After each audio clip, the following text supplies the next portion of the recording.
और रावत इस वक्त हमारे साथ ज्यादा जानकारी के लिए जुड़ चुके हैं। रावत, क्या पूरी डिटेल मिल रही है? सेना को बड़ी कामयाबी मिली है, ये जो आतंकी जिसको ढेर किया गया है, इसके बारे में क्या जानकारी? जी हाँ, बताया जा रहा है ये साउथ कश्मीर में काफी टाइम से एक्टिव ये टेररिस्ट था और सुरक्षा बलों को रात में इंटेलिजेंस और ह्यूमन बेसिस अपडेट मिला था कि इस एरिया में कुछ आतंकियों की मौजूदगी है। उसके बाद पूरे इलाके में कोऑर्डिनेटेड सर्च ऑपरेशन को रात भर के लिए बढ़ा दिया गया था और अभी कुछ टाइम पहले ऑफिशियल ने कंफर्म किया है कि एक आतंकी को इसमें फिलहाल अभी तक जो है मार दिया गया है। हालांकि ड्रोन सर्विस को भी वहां पर ऑपरेशन स्पॉट पे एक्टिव किया गया है। पूरे एरिया पर चप्पे चप्पे पे निगरानी रखी जा रही है और जितने भी एंट्री और एग्जिट पॉइंट से वहां पर बड़े पैमाने पर भी कोऑर्डिनेटेड सर्च ऑपरेशन जो है जारी है। फिलहाल जो मारा गया आतंकी है, इसका संगठन जो है TRF, हालांकि लश्कर ए तोयबा का ऑफ विंग शूट है, उसका इसका ताल्लुक है। फिलहाल ये जानकारी मिल पा रही है कि कॉम्बिंग ऑपरेशन अभी भी एरिया में चल रहा है। हालांकि अगर हम इससे पहले की बात करें, साउथ कश्मीर में कुछ दिन पहले नॉन लोकल टैक्सी ड्राइवर को आतंकियों ने अपना निशाना बनाया था। उसके बाद ही साउथ कश्मीर में एंटी टेरर ऑपरेशंस में काफी इजाफा किया गया था और पूरे साउथ कश्मीर के अलग अलग डिस्ट्रिक्ट्स में ऑपरेशन अभी तक जो है लगातार जारी है। जी बिल्कुल, रावत हमारे सहयोगी जानकारी दे रहे थे। तो ये तस्वीर इस वक्त आप देख रहे हैं, रावत बता रहे हैं कि किस तरह से TRF से ताल्लुक रख रहा था ये आतंकी जिसको ढेर किया गया है। अंतिम दौर में बताया जा रहा है जो कार्रवाई है वो की जा रही है। मुठभेड़ में एक आतंकी को ढेर किया गया है, सेना को आतंकी का शव भी मिला है।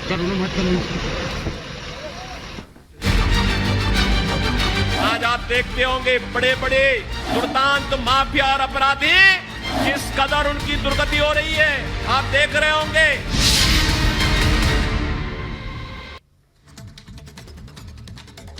और इसी बीच आपको बता दें कि यूपी की राजनीति में एक बार फिर से गर्मी की एंट्री हो गई है। मुख्यमंत्री योगी आदित्यनाथ ने अपराधियों की गर्मी शांत होने का दावा किया है। योगी ने जहां अपराधियों को संरक्षण देने का आरोप लगाते हुए विपक्ष पर निशाना साधा, तो इशारों इशारों में माफिया मुख्तार का जिक्र कर कानून व्यवस्था की ताकत भी समझाई। रिपोर्ट आपको दिखाते हैं।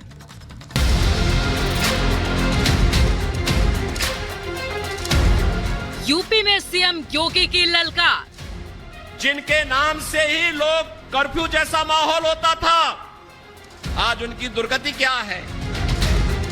अपराधियों को दिखाई गई औकात, कर्फ्यू लगवाने वालों की पैंट हो गई गीली। कार्रवाई की उस माफिया के खिलाफ और उसको रगड़ करके कोर्ट के सामने प्रस्तुत किया तो उसकी पैंट गीली हो गई थी।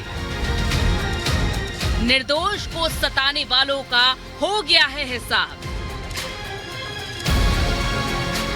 यूपी के सीएम योगी आदित्यनाथ ने एक बार फिर अपराध और अपराधियों पर खुलकर हल्ला बोला है।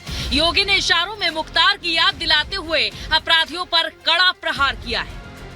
मेरठ के सरधना में चुनावी रैली को संबोधित करते हुए योगी ने अपराधियों के खिलाफ उनकी पॉलिसी का जिक्र किया। सीएम योगी ने कहा कि समाजवादी पार्टी के राज में जिन माफियाओं की तूती बोला करती थी, बीजेपी राज में कानून के आगे उनकी पैंट तक गीली हो गई है। योगी ने मुख्तार को लेकर सपा सरकार पर भी सवाल उठाए और लोगों को पुराने दिन याद दिलाए। बहनों और भाइयों, जब समाजवादी पार्टी की सरकार के समय चलता था तो मुख्यमंत्री हो या मुख्य न्यायाधीश, इन सब के काफिले रुक जाते थे और माफिया का काफिला निकलता था। और जब हमने कार्रवाई की उस माफिया के खिलाफ और उसको रगड़ करके कोर्ट के सामने प्रस्तुत किया तो उसकी पैंट गीली हो गई थी। मेरठ की धरती से योगी ने एक बार फिर से गर्मी का जिक्र किया। योगी ने जनता से अपील की, जिनकी गर्मी शांत कर दी गई थी उन्हें फिर से दोबारा गर्म होने मत दीजिएगा। आपको बता दें कि पिछले विधानसभा चुनावों में कैराना, मुजफ्फरनगर जैसे जिलों में योगी ने कुछ सियासी दलों के समर्थित अपराधियों को खुली चुनौती देते हुए गर्मी शांत कर देने का वादा किया था।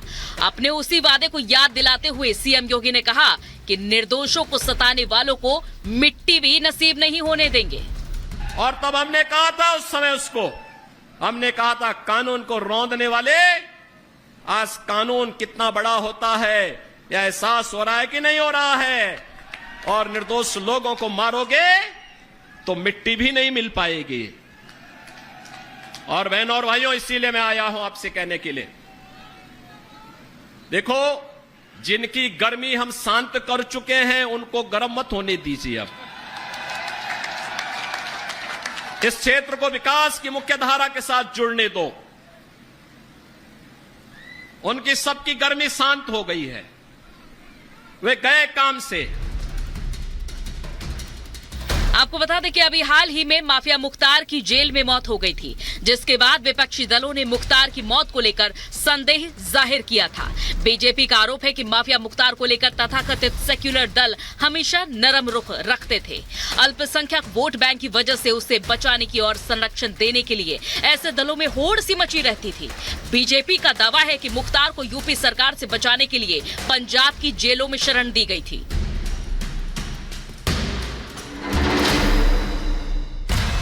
अब मुख्तार की मौत के बाद उसके घर शोक जताने वाले सेक्युलर नेताओं का तांता लगा हुआ है। AIMIM चीफ असदुद्दीन ओवैसी हो या SP मुखिया अखिलेश यादव, सभी ने गाजीपुर में मुख्तार के घर जाकर शोक जताया। अखिलेश यादव ने तो इशारों में उसकी मौत पर जांच की मांग भी कर डाली।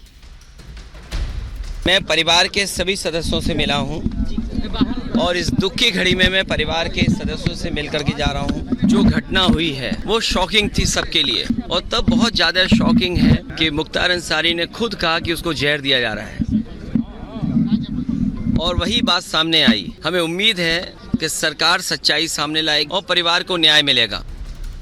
यूपी की कानून व्यवस्था योगी सरकार की सबसे टॉप प्राथमिकता रही है। योगी सरकार की सख्ती की वजह से कई बड़े अपराधी जेल में हैं, जबकि कई खूंखार अपराधियों का एनकाउंटर हो चुका है। देश में कानून व्यवस्था के लिए योगी मॉडल एक बार फिर से मिसाल बन चुका है। अब सीएम योगी आदित्यनाथ एक बार फिर इसी पिच पर विरोधी दलों को मात देने की तैयारी कर रहे हैं। Bureau report, Republic Bharat.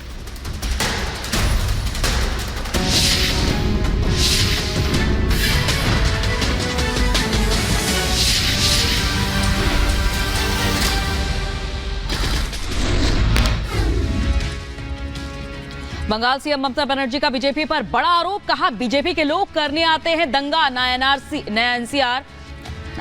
CA ना यूसीसी, एक वोट भी बीजेपी को नहीं जाना चाहिए। No NRC, no CAB, no uniform civil code, সব মানুষের অধিকার তার নিজস্ব অধিকারের মতো থাকবে। बीजेपी नेता रामवीर सिंह बिदूड़ी ने आम आदमी पार्टी के आरोपों पर किया पलटवार। कहा केजरीवाल की पार्टी कर रही है 4.5 किलो का वजन कम होने का दावा। सरकारी जानकारी में सच आया सामने, जेल में दिल्ली के सीएम का बढ़ा 1 किलो वजन। मुख्यमंत्री का वजन 4.5 किलो कम हो गया, लेकिन जो सरकारी जानकारी उपलब्ध हुई है उसमें तो ये कहा गया है कि मुख्यमंत्री का वजन 1 किलो बढ़ गया है। पटेल नगर से आप विधायक और दिल्ली सरकार में मंत्री राजकुमार आनंद ने अपने पद से इस्तीफा दिया। भ्रष्टाचार को लेकर उठाए सवाल। कहा भ्रष्टाचार को लेकर पार्टी की जो नीति है उससे सहमत नहीं।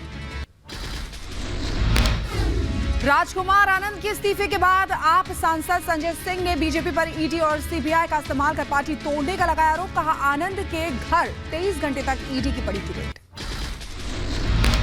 लोकसभा चुनाव में बीजेपी ने पूरी ताकत झोंक दी है। आज पीएम मोदी तीर्थ नगरी ऋषिकेश में चुनावी जनसभा को संबोधित करेंगे और इसके साथ गढ़वाल मंडल की 3 लोकसभा सीट हरिद्वार, पौड़ी, गढ़वाल और टिहरी को साधेंगे। उत्तराखंड के बाद पीएम राजस्थान के करौली, धौलपुर में भी चुनावी सभा करेंगे और बीजेपी प्रत्याशी इंदू देवी जाटव के समर्थन में विजय शंखनाथ रैली को संबोधित करेंगे।